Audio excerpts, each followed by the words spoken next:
I'll open it up for questions. Will they get back together? Just kidding. I'll just sit right here. Yeah, for this. Does that answer your question? Well, maybe can you guys talk a little bit about the marriage as it unfolded throughout the season and how much of what was going to happen you guys knew at the beginning and your reactions to it as you learned?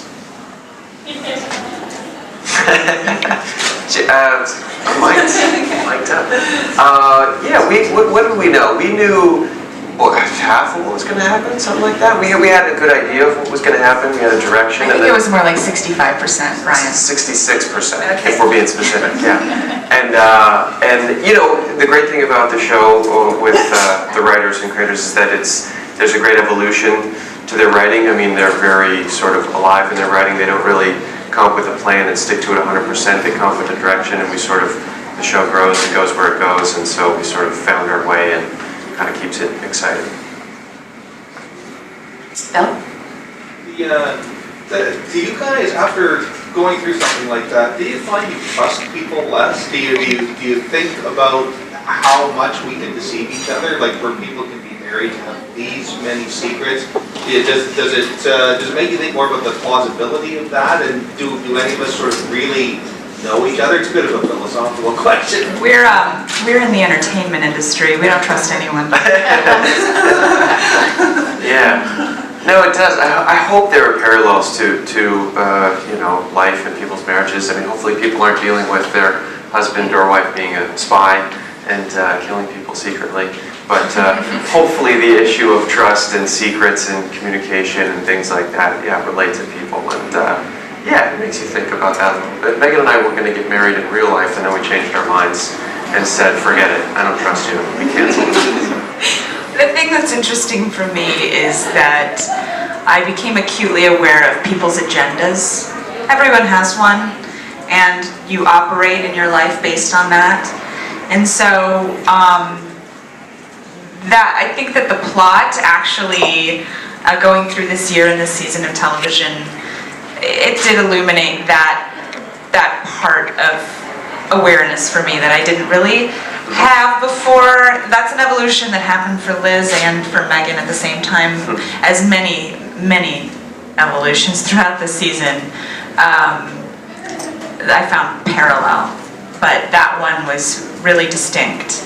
I'm very conscious of what people want now.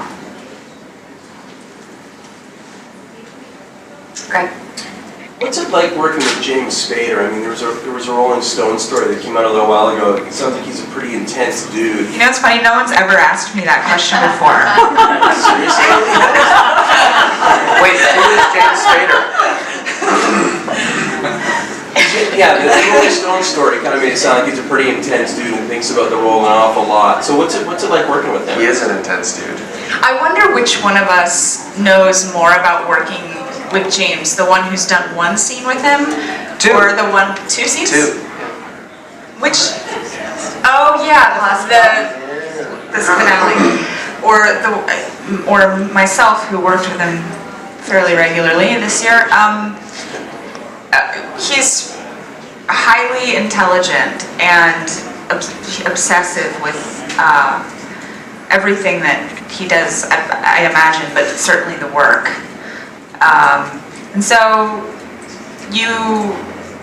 it's important to be cognizant of what he needs when he's around, because I think that a lot of my job is to support James when I'm doing a scene with him.